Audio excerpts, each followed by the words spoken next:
창세기 1장 1절부터 8절에 있는 말씀으로 큐티인 제목은 천지창조입니다. 첫째는 천지를 창조하시니라입니다. 1절입니다. 태초에 하나님이 천지를 창조하시니라. 태초는 영원 이전의 시간입니다.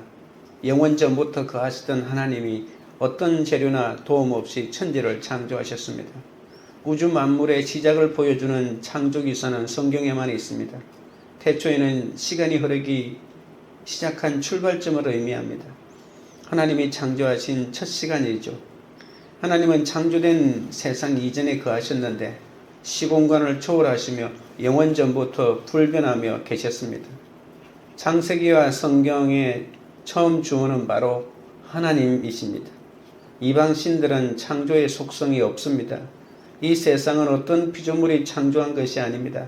창조주이신 하나님의 작품입니다. 천지 창조는 믿음의 대상이지 분석의 대상이 아닙니다.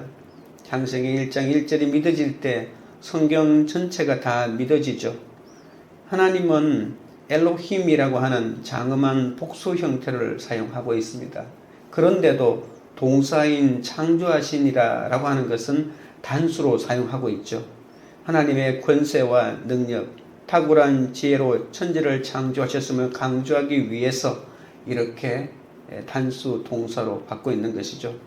하나님만이 존재의 시작이시고 만물이 그에게서 나와 그에게로 돌아갑니다. 하나님이 천지를 지으신 것을 알아야 인생이 어디로 와서 어디로 가게 되는지 비로소 알게 되는 것이죠. 이 한마디에 우리가 하나님의 소유이며 하나님의 통치를 절대적으로 받아야 하는 존재임이 들어가 있습니다. 왜냐하면 하나님이 천지를 만드셨기 때문입니다.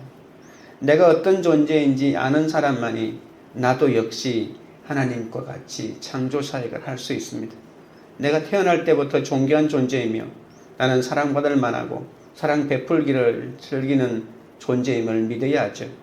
성부 하나님의 창조사역을 믿는 사람은 자기 자신이 얼마나 대단한 존재인지 알게 됩니다. 거룩하고 흠이 없게 하시려는 그 대단한 목적 가운데 내가 있다는 것입니다. 2절입니다. 땅이 혼돈하고 공허하며 흑암이 깊음 위에 있고 하나님의 영은 수면 위에 운행하시니라.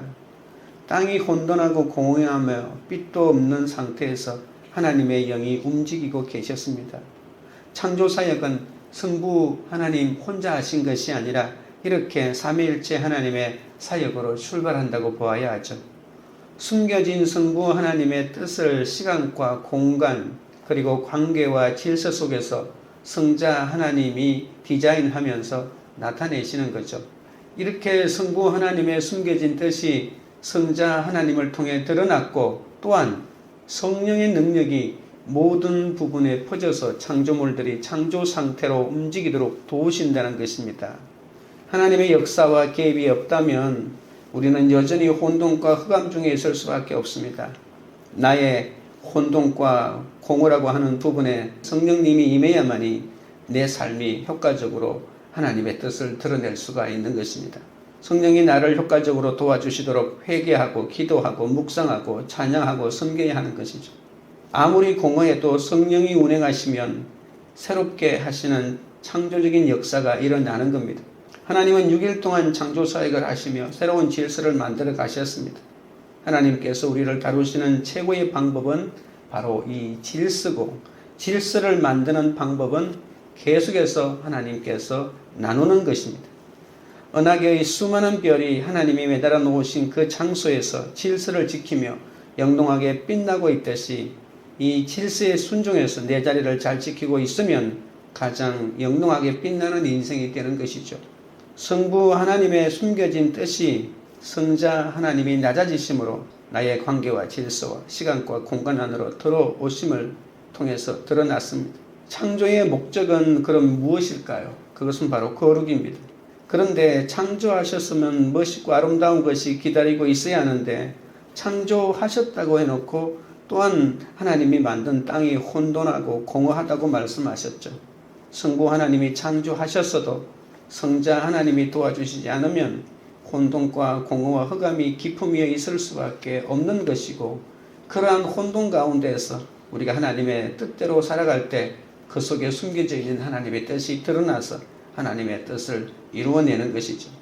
우리가 예수를 믿어도 아직 육체의 소욕이 가득하기 때문에 하나님이 내 안에 거하시기가 너무 힘들다는 사실이죠. 이 숨겨진 하나님의 위대한 뜻이 내 시간과 공간 안으로 들어오기가 쉽지 않습니다.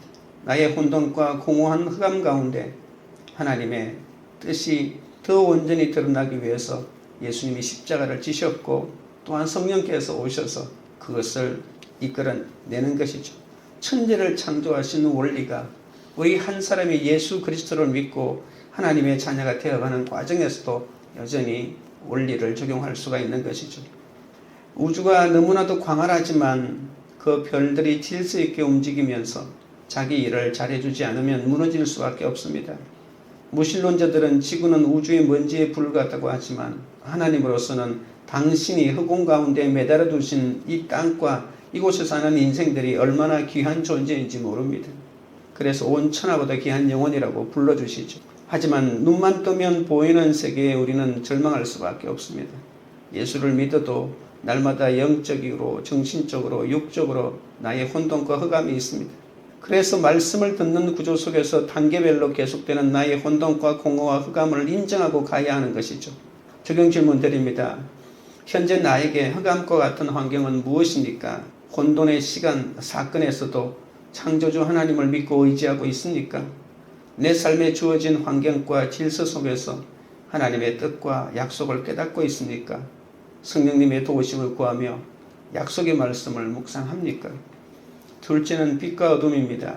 3절입니다. 하나님이 이르시되 빛이 있으라 하시니 빛이 있었고 하나님은 첫째 날 빛을 창조하시고 흑암의 질서를 부여하십니다.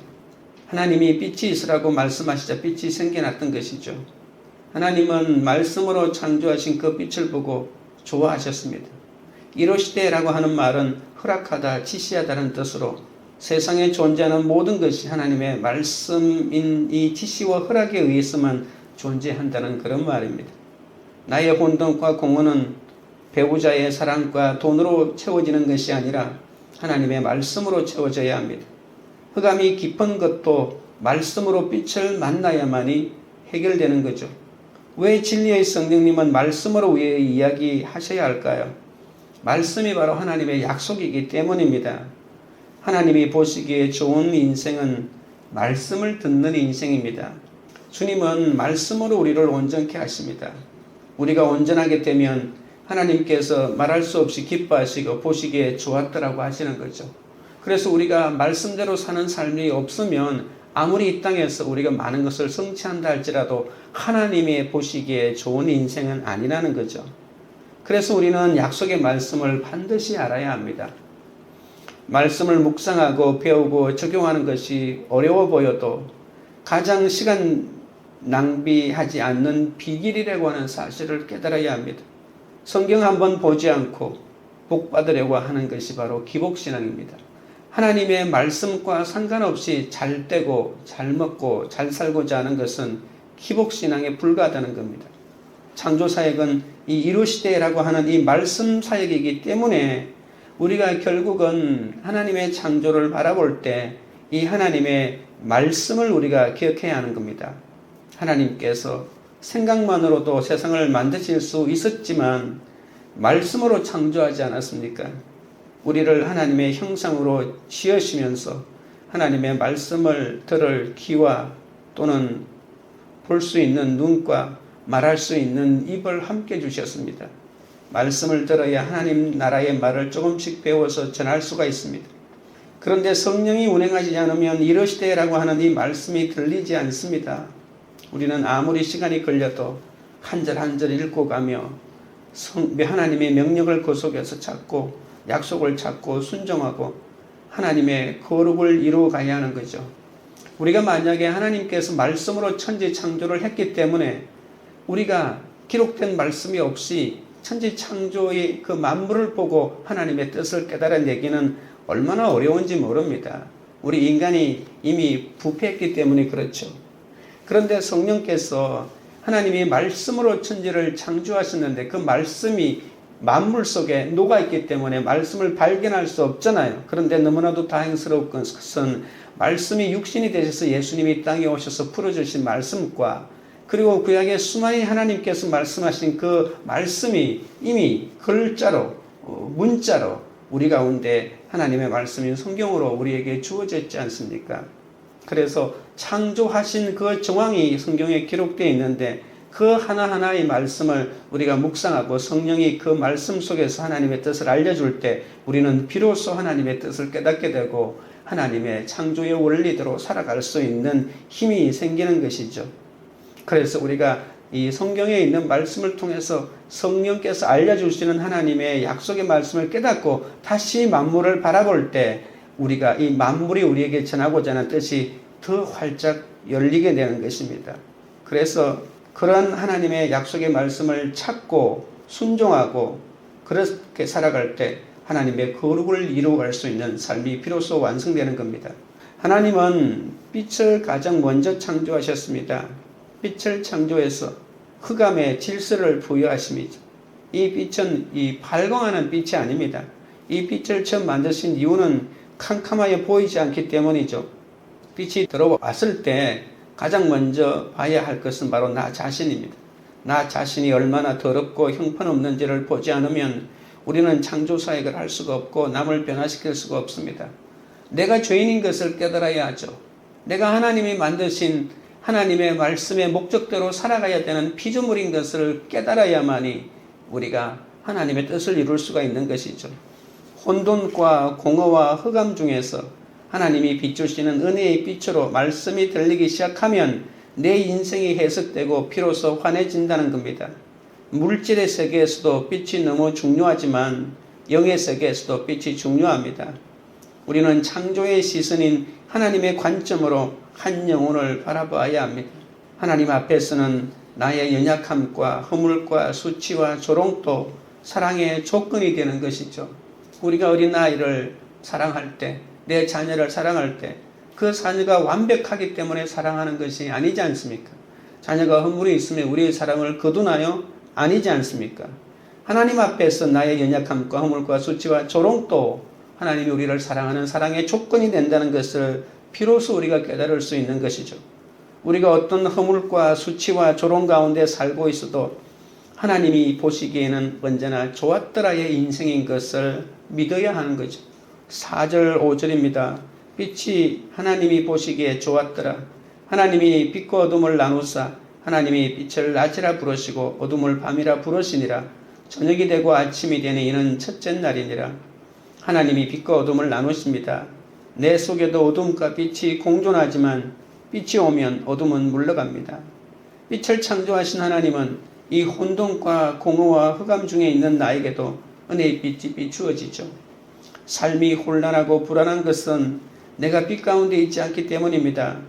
나누사라고 하는 이 4절 마지막에 있는 이 단어는 분리한다는 것인데 이것은 다른 말로 하면 하나님이 선택한다는 뜻입니다.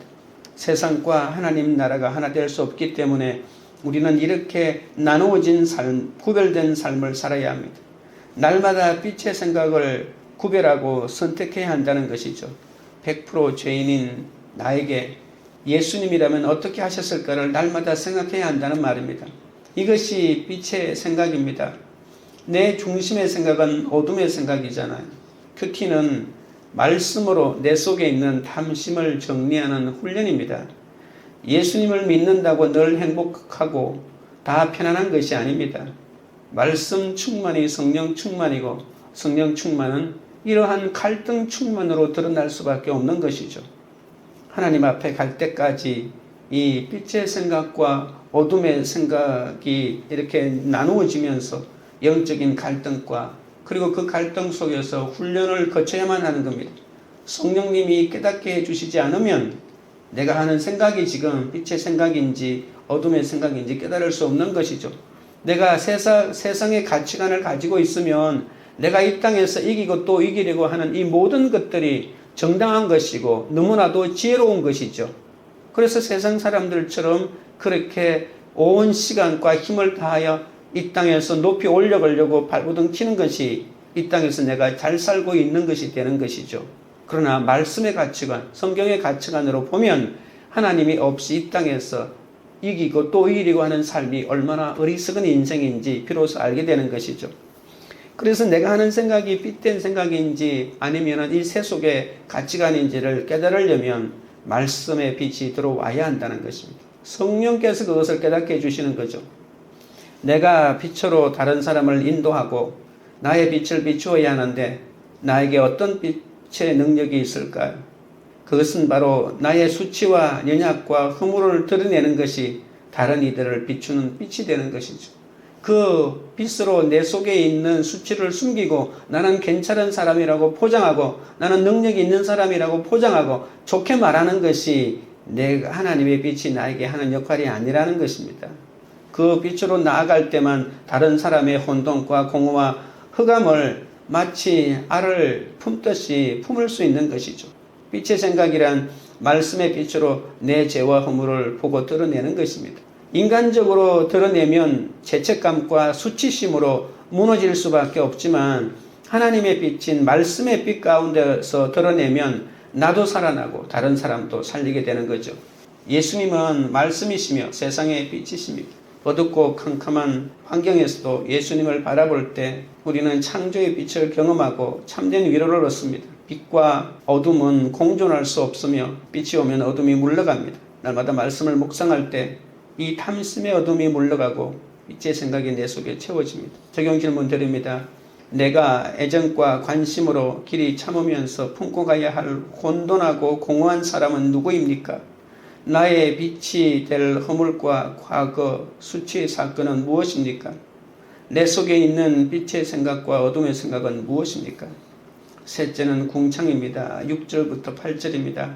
하나님이 이르시되 물 가운데에 궁창이 있어 물과 물로 나뉘라 하시고 하나님이 궁창을 만드사 궁창 아래의 물과 궁창 위의 물로 나뉘게 하시니 그대로 되니라. 하나님이 궁창을 하늘이라 부르시니라. 저녁이 되고 아침이 되니 이는 둘째 날이니라.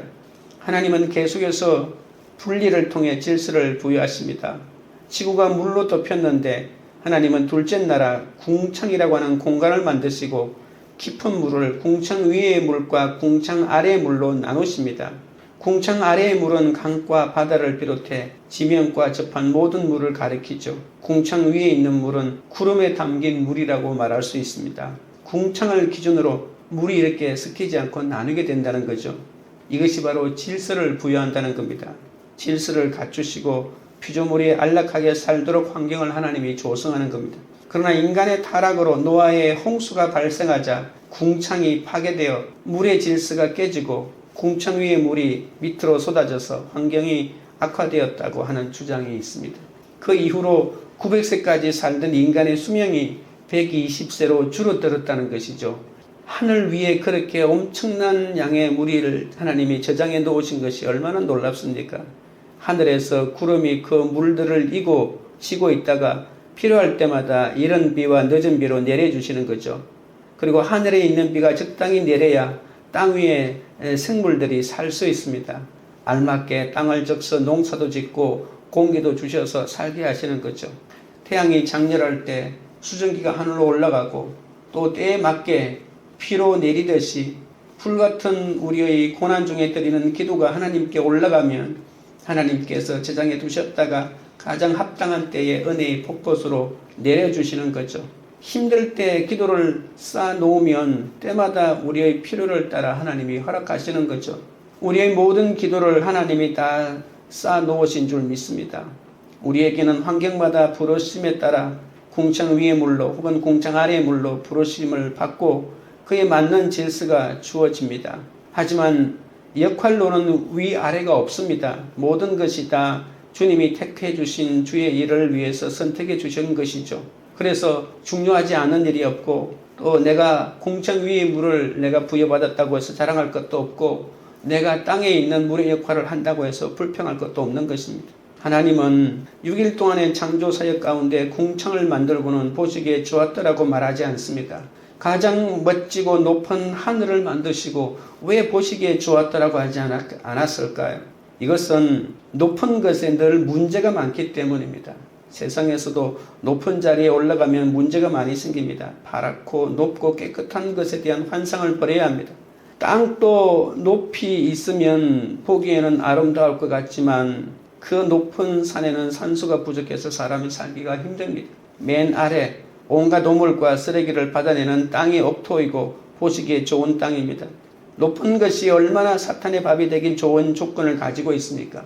그래서 어떤 학자들은 이 궁창이 이 사탄 루시퍼가 거하기 때문에 보시기에 좋았다라는 표현을 쓰지 않았다고 말하는 분도 있습니다. 높은 곳에는 스스로 하나님같이 되고자 하는 사람들이 많기 때문이죠. 아무리 어리고 약해도 말씀만 들리면 쓰임을 받는 인생을 살 수 있습니다. 적용 질문 드립니다. 궁창 위에 앉아서 교만한 삶을 살지는 않습니까? 궁창에서 내려와 하나님만 바라보고 사는 겸손한 사람이 되게 해달라고 기도하십니까? 내가 연약할수록 빛된 인생이 되어서 하나님이 보시기에 좋았더라 하시는 인생이 되기를 소망합니까? 기도드리겠습니다.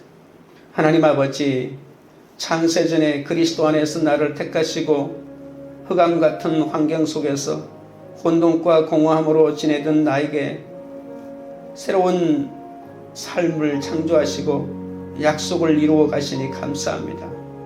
하지만 내가 그렇게 대단한 존재인 것을 알면서도 숨겨진 하나님의 뜻을 알지 못해서 혼돈과 공허와 흑암이 깊음 위에 있는 삶을 살면서 캄캄하고 앞길이 보이지 않아 참을 수 없다며 아우성을 친 나의 악과 불신을 용서하여 주시옵소서.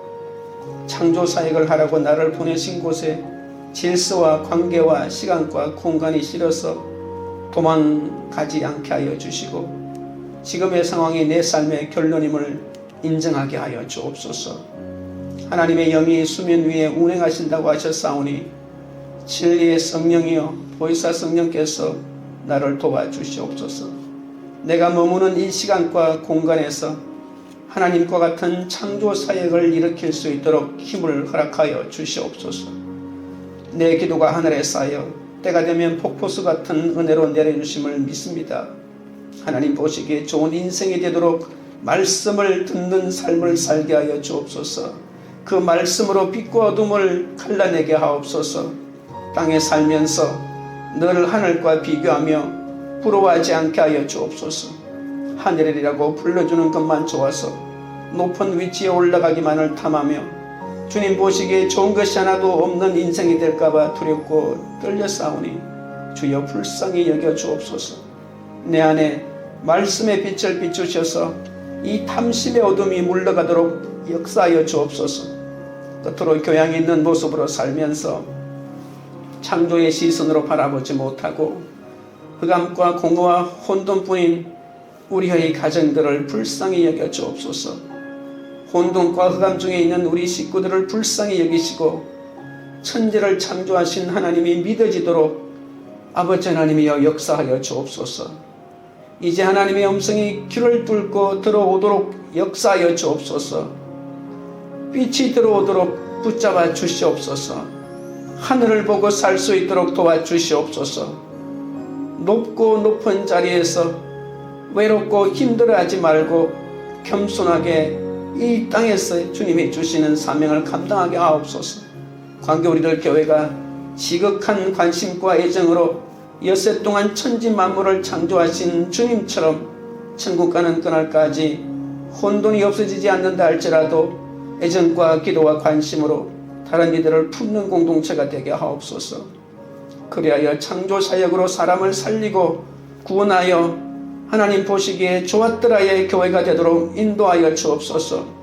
가장 합당한 때에 은혜의 비를 내려주셔서 각자의 삶 속에서 성령의 열매를 맺어갈 수 있도록 역사하여 주시옵소서. 예수님의 이름으로 기도드리옵나이다. 아멘.